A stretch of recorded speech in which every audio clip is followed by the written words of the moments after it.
Malam hari ini kita belajar satu tentang insting. Itu pun satu aspek saja, yaitu herd instinct. Insting sosial, insting kerumunan. Baik, apa sih herd instinct itu? Ini kalau pakai definisi, ya herd instinct itu dorongan alami manusia, juga hewan-hewan, untuk mengikuti tindakan atau perilaku kelompoknya secara kolektif. Jadi ada dorongan dalam jiwa kita untuk menyesuaikan hidup dengan kelompok kita. Jadi, kelompok saya kok jalan semua ke utara, ya saya harus ke utara berarti. Kelompok saya kok ikut jalan ke selatan semua, ya saya harus ke selatan. Ini herd instinct, jadi dorongan jiwa sosial dalam diri kita. Wah, teman-teman kok ikut ngaji filsafat semua ya, tinggal saya yang belum. Terus kalian gelisah. Saya harus ikut saja. Begitu kalian ikut, meskipun sebenarnya kalian mungkin tidak terlalu senang, kamu nyaman. Karena sekarang kamu ada di kelompokmu. Ini yang disebut herd instinct. Jadi naluri kelompok. Makanya ini disebut fitrah, karena setiap orang pasti punya dorongan itu. Kalian beda sendiri kan tidak mau. Tidak enak kelihatan terkucil, tersisih, tidak sama dengan yang lain, itu menggelisahkan.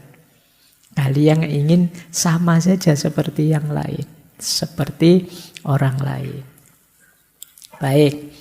Jadi ketika kita menyesuaikan diri dengan banyak orang, ketika kita memutuskan sesuatu, tapi sebenarnya itu bukan mau kita, tapi maunya kelompok kita.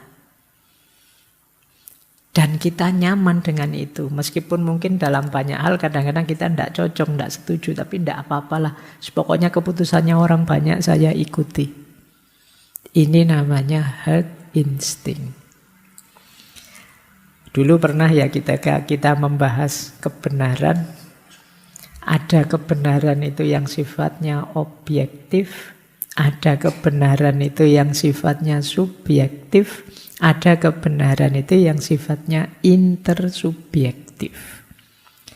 Nah, dalam kerumunan, dalam kawanan, dalam kelompok, ini kebenarannya sifatnya intersubjektif.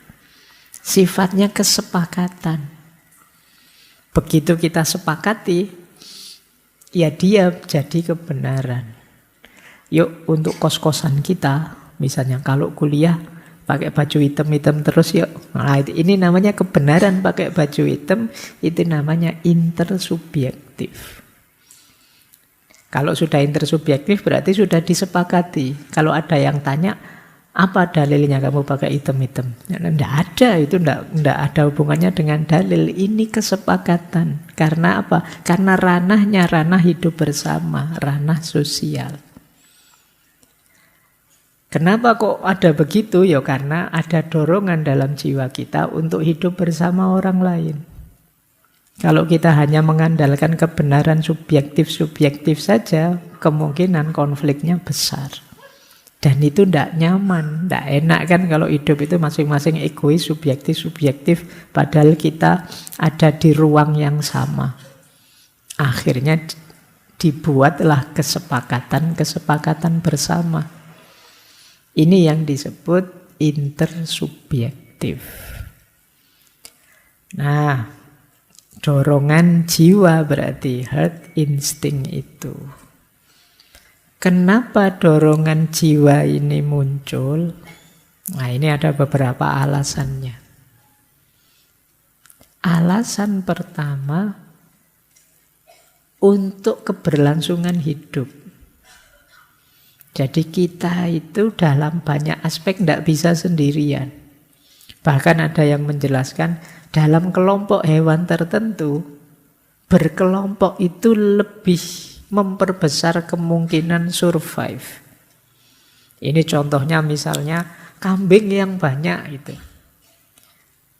Misalnya ada harimau datang, itu kan kemungkinan selamat kita besar.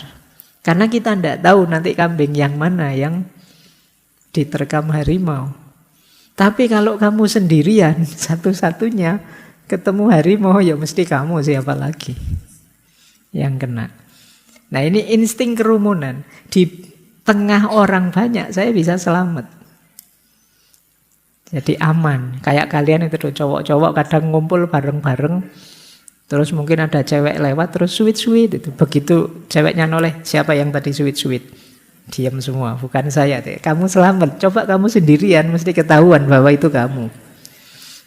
Nah, itu logika sederhana. Kenapa kerumunan kadang-kadang menyelamatkan? Jadi itu alasan pertama. Jadi instingmu jalan. Ini cara untuk aman apa? Gabung dalam kelompok. Biar tidak kelihatan kamu beda sendiri. Tapi kalau kamu sendirian ada apa-apa, ya kamu yang diserang. Siapa lagi kalau bukan kamu, wong adanya cuma kamu. Kayak saya tadi ngajar, ada mahasiswanya ngantuk. Salah satu cuma saya tidak lihat, tiba-tiba ada yang menguap keras sekali. Wah gitu. Terus, ayo siapa tadi yang menguap? Diam semua. Akhirnya selamat semua. Karena saya tidak bisa tahu dalam kerumunan itu tadi siapa. Dan mungkin mahasiswanya kompak, ini tidak usah bilang siapa, pokoknya ada di antara kita lah gitu. Nah, kerumunan itu kadang-kadang menyelamatkan. Bareng-bareng, ya sederhananya bisa saling melindungi. Yang kedua, ya perlindungan dan keselamatan tadi ya, saling melindungi. Karena kita bareng-bareng, bersama-sama jauh lebih kuat daripada sendirian. Dalam senang maupun dalam sedih. Kayak iklan rokok itu ya, ndak ada kamu ndak rame, ndak enak, ndak seneng. Kalau kamu ada, aman sudah. Kalau ada apa-apa kita bisa saling lempar tanggung jawab. Jadi, bukan saya, kan ada kamu, buat apa? Itu kayak, mungkin kalau kalian mudik pulang kampung terus ibumu marah-marah, ayo ndak ada yang mau nyapu. Itu kan kalian kalau saudaranya banyak berkelompok kan enak. Ya kamu dong. Ibumu capek, ini harus dimarahi satu-satu ya capek. Tapi kalau kamu pas sendirian di rumah, yang nyapu siapa? Yang buang sampah siapa? Mau ndak mau ya kamu. Nah, itu alasannya kenapa banyak orang itu lebih safe, lebih aman. Yang ketiga, resikonya jadi minimal. Barang berat kalau dijinjing bareng-bareng jadi ringan. Barang ringan kalau tidak dikerjakan ya tidak selesai.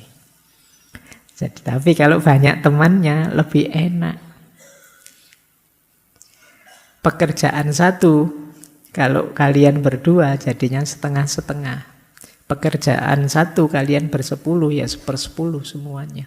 Lebih ringan, lebih enak. Itulah kenapa muncul secara naluriah insting untuk berkelompok. Baik, kalian misalnya, mungkin kalau yang datang padamu misalnya tiba-tiba ada yang menyerangmu, satu misalnya anjing, kalian mungkin masih berani, alah anjing satu aja nyari kayu kamu kejar-kejar balik. Tapi begitu anjing 10, yang lari kamu mesti. Dia sedang bersama kawan-kawannya. Jadi itulah resikonya jadi lebih minimal. Baik. Cuma teman-teman, ini tadi kan masih sifatnya positif. Enak ya punya teman banyak, enak ya punya banyak pendukung. Sampai di titik ini masih aman. Tapi pada saatnya dari herd instinct bisa lahir namanya herd mentality. Atau kadang-kadang disebut mob mentality. Mental kerumunan. Nah, kalau ini mulai agak kita harus hati-hati. Mental kerumunan itu apa? Ada beberapa penciri. Yang pertama mental kerumunan itu kalian sudah tidak mau berpikir lagi, yang penting ikut saja teman-teman. Ikut saja kelompok saya. Kalian hanya niru saja. Nah, ini sudah herd mentality. Temanmu tadi saya kasih contoh ya. Temanmu ke utara, kamu ikut ke utara. Temanmu ke selatan, kamu ikut ke selatan. Alasannya apa? Enggak tahu. Itu kan kayak film-film humor zaman dulu ya. Kayak film Dono Kasino Indro itu. Ada satu meja orang yang satu ngasih roti, ditiru kasih roti. Kasih daging, ditiru kasih daging. Dikasih apa, ditiru kasih apa. Kamu hanya niru saja, enggak ngerti alasannya. Begitu mau kamu makan, ternyata orang yang kamu tiru ngasih makan anjing di bawah. Itu kan enggak nyambung. Kamu ikut saja karena enggak tahu tujuannya, kamu manut saja. Ternyata arahnya enggak seperti yang kalian bayangkan. Jadi mengikuti kelompok tanpa berpikir, tanpa mempertimbangkan kelompokmu sedang apa, tujuannya apa. Ya mereka melakukan itu alasannya apa. Yang penting mereka melakukan saja, kamu ikut melakukan. Kalau tiba-tiba saya noleh ke kanan sambil lihat ke atas, sebagian besar mesti ikut saya lihat ke atas. Tanpa sadar, loh alasannya apa kok tiba-tiba Pak Faiz noleh lihat ke atas. Nah, itu cirinya manusia. Terpengaruh oleh kelompoknya sehingga akhirnya dia hanya ikut-ikutan saja. Berarti kalian mulai kena herd mentality ini. Yang kedua, cirinya orang herd mentality, melakukan apapun kalian memerlukan validasi atau persetujuan orang lain. Atau setidaknya menghindari tidak dinilai negatif oleh orang lain. Ini ciri kedua. Kadang pakai baju saja kalian mikirnya ini nanti teman-teman komentar enggak ya? Seneng ya dengan yang saya pakai. Saya suka sih baju ini tapi nanti jangan-jangan ada yang komen. Nanti jangan-jangan ada yang enggak suka. Ini pertimbangan-pertimbangan seperti ini salah satu ciri bahwa kalian mulai tenggelam dalam kerumunan. Kalian mulai hilang. Dirimu sendiri sudah enggak ada. Yang selalu jadi pertimbanganmu adalah pendapatnya orang lain, pikirannya orang lain, komentarnya orang lain. Berarti kalian sudah mulai herd mentality. Pak, teman-teman saya itu sekarang pakai jeans semua, Pak, celananya. Tidak ada yang pakai sarung. Padahal saya senangnya pakai sarung loh. Tapi kan kalau nanti saya pakai sarung sendirian, nanti saya dianggap tidak update, dianggap wah, terus akhirnya kamu memaksakan diri pakai jeans dan kamu merasa sangat tidak nyaman dan tersiksa misalnya. Nah ini contoh berarti kamu terkena sindrom herd mentality. Mentalmu sudah mental kerumunan, kamu tidak berani mengekspresikan keinginanmu sendiri. Karena khawatir nanti kalau saya ekspresikan nanti diketawain. Nanti dikomentari jelek, nanti dapat jempol ke bawah, nanti pokoknya pertimbanganmu itu semua. Berarti kamu sudah mulai tenggelam dalam kerumunan. Yang ketiga, biasanya tanpa berpikir panjang kita menyesuaikan dengan yang difikirkan atau dilakukan banyak orang. Hari ini trennya apa, kita ikut ke sana, tidak pakai mikir. Ini berarti kita sudah terjebak dalam herd mentality. Kalau kita sudah masuk dalam kelompok, kitanya hilang. Yang tersisa adalah kelompoknya. Makanya dalam filsafat itu dulu kita pernah belajar Martin Heidegger. Boleh dicari rekaman filsafatnya. Dia bilang manusia itu ada dua jenis. Yang pertama manusia kategori Dasein, yang kedua manusia kategori Dasman. Dasein itu manusia yang otentik. Dia bisa jadi dirinya sendiri, mengekspresikan, menyampaikan, mengaktualkan apa yang ada di pikirannya. Tapi ada manusia yang kategori Dasman, yang dia tenggelam dalam realitas, tenggelam dalam kerumunan. Dirinya tidak ada orang Dasman itu. Yang ada kerumunannya. Pencirimu tidak ada. Pencirimu adalah penciri kelompokmu. Kalian tidak unik sama sekali. Orang tidak nganggap kehadiranmu. Karena tidak memberi efek apa-apa. Ibarat main film, kalau kalian dasman itu kalian pemain figuran.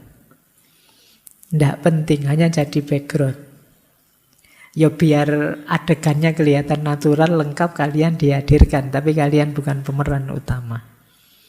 Nah ini menyakitkan kan pemain. Kalau kalian main film kok cuma 5 menit bagian lewat saja, itu pun dipotong, wajahnya tidak kelihatan, pas ngadep sana misalnya. Nah, itu mengerikan hidup yang seperti itu. Nah itu namanya dasman. Baik. Bahkan teman terdekatmu juga kadang-kadang lupa namamu. Itu lebih ngeri lagi. Siapa tadi? Dosenmu juga lupa kamu namanya siapa gitu. Kalau ketemu, lu dulu mahasiswa saya ya? Iya Pak gitu. Oke, coba kalau kamu ketemu gurumu atau dosenmu yang lama, itu mesti, kalau kalian tidak sangat istimewa, beliau lupa namamu. Saya sering itu, Pak saya dulu mahasiswanya. Ya itu pura-pura ingat saja. Padahal lupa. Oke ya, kenapa bisa begitu? Karena selama ini mungkin saya mengingatnya, ya pokoknya kamu temennya ini toh, sak kelas sama ini toh. Nah yang namanya saya sebut itu biasanya dia yang otentik, karena itu berkesan. Jadi kalau kamu misalnya ketemu siapa dari masa lalumu, terus bukan kamu yang diingat tapi temanmu, oh kamu temennya inilah, berarti yang diingat temanmu bukan kamu. Berarti kamu pemain figuran tadi. Jadi kamu tidak terlalu penting bagi dia. Baik, kita lanjutkan ya. Jadi kalau kalian sudah punya ciri-ciri ini, berarti kalian sudah kena penyakit herd mentality atau mob mentality. Ada quotes menarik tentang herd mentality ini dari filosof yang dulu juga pernah kita bahas, Arthur Schopenhauer. Kata dia, kita mengorbankan 3/4 dari diri kita untuk jadi seperti orang lain. Nah, kita tidak menerima diri kita apa adanya, tapi kita modif diri kita dengan parameter orang lain. Apa enggak boleh Pak saya bergaya, bermode? Boleh, tapi ya sesuai idealmu saja. Jangan menggadaikan dirimu dengan bersandar pada pikirannya orang lain. Jadi kita jarang sepenuhnya jadi diri kita selalu ngambil benchmark orang lain. Makanya kata Schopenhauer, kita mengorbankan 3/4-nya. Berarti yang otentik dari diri kita tinggal 1/4-nya. Ya entah dalam hal apa, tapi ini menunjukkan kita memang tenggelam. Kita tidak unik, tidak mengaktualkan apa yang kita inginkan. Bahkan kata Einstein, saya kutip itu, terkenal sekali quote dari beliau, hanya sedikit orang yang melihat dengan mata kepala sendiri dan merasakan dengan hati sendiri. Kamu tidak berani melihat sendiri, tidak berani merasakan sendiri. Temanmu yang satu bilang, wah ngaji filsafat itu asik loh. Yang sini, iya enak sekali loh. 3, 4, 5 temanmu bilang begitu. Kamu sebenarnya mau bilang, tidak enak, bosen saya, ngantuk saya. Kamu tidak berani. Wah kalau nanti saya bilang seperti itu, jangan-jangan teman-teman ngambek saya, wah katrok kamu, deso kamu, berarti kamu SDM rendah kamu, misalnya kamu takut. Kamu takut digituin, makanya kamu terus tidak berani bilang. Terus begitu kamu ditanya gimana menurutmu, iya hebat kok, luar biasa kok, karena kamu tidak berani bilang apa adanya. Jadi kritiknya Einstein, kita jarang mau melihat dengan mata kita sendiri, merasakan dengan hati kita sendiri. Kita gadaikan mata dan hati kita ke kelompok kita, teman-teman kita, orang-orang di sekitar kita. Itulah situasi kita hari ini banyak. Kita tidak bisa jadi diri kita sendiri. Padahal semua yang kita lakukan nanti kita pertanggungjawabkan sendiri. Kalau bahasa Al-Quran kan wala taziru waziratun wizra ukhra. Jadi setiap orang membawa bebannya sendiri-sendiri, dia tidak akan menanggung bebannya orang lain. Sementara kita harus menanggung beban kelakuan kita, perilaku kita, yang itu sebenarnya bukan kita. Hanya niru orang lain. Bayangkan pahitnya, saya sering mengilustrasikan begini. Kalau kalian ikut petunjuknya orang, kemudian tersesat, itu kan pahitnya luar biasa, mangkelnya luar biasa. Sudah tidak berinisiatif, hanya ikut-ikutan, itu pun tersesat. Tapi seandainya kalian jalan sendirilah, bismillah semoga nyampe, ternyata tersesat, itu kan mungkin ya kecewa, tapi kecewanya tidak sebesar ketika kalian sudah pasrah, sudah percaya, ternyata juga masih disesatkan. Nah, itu pentingnya kita jadi diri kita sendiri. Ada lagi satu quote. Ini tokoh dulu belum lama, bulan lalu kita bahas ya, Jiddu Krishnamurti. Kata beliau, menyesuaikan diri dengan baik dalam masyarakat yang sakit itu bukan ukuran kesehatan. Maksudnya beliau apa? Kita kan sering pakai alasan adaptasi. Kita kan harus beradaptasi, Pak. Kita kan harus menyesuaikan diri, Pak. Iya sih, kalau yang kamu adaptasi circle-mu circle yang sehat, masyarakatmu masyarakat yang memang baik. Tapi kalau kelompokmu kelompok yang negatif, kalau temanmu toksik semua, lah ngapain kamu beradaptasi? Pak, teman saya itu Pak, grup cerewet semua Pak. Kalau enggak cerewet enggak dianggap circle-nya. Berarti kan saya harus latihan cerewet toh Pak. Nah, ini ya maksudnya Krishnamurti. Menyesuaikan diri dengan baik dengan masyarakat yang sakit, itu namanya bukan ukuran kesehatan. Jadi iya, adaptasi ya adaptasi, menyesuaikan diri ya menyesuaikan diri. Tapi perhatikan juga kalian beradaptasi pada apa, menyesuaikan diri untuk apa.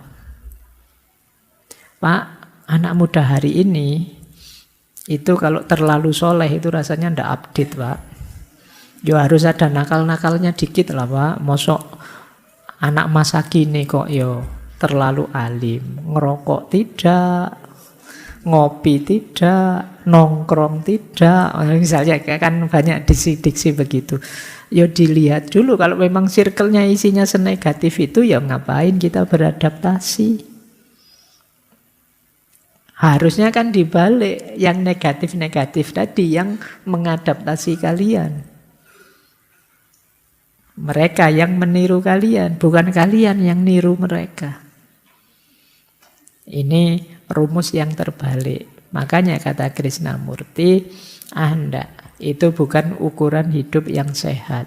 Iya, memang kita harus menyesuaikan diri dengan lingkungan dan masyarakat kita, tapi ayo dipastikan dulu lingkungan dan masyarakatnya sehat. Kalau lingkungan dan masyarakatnya tidak sehat, sehatkan dulu, baru kita saling beradaptasi. Ya karena kalau tidak, ya nanti kita semua jadi rusak.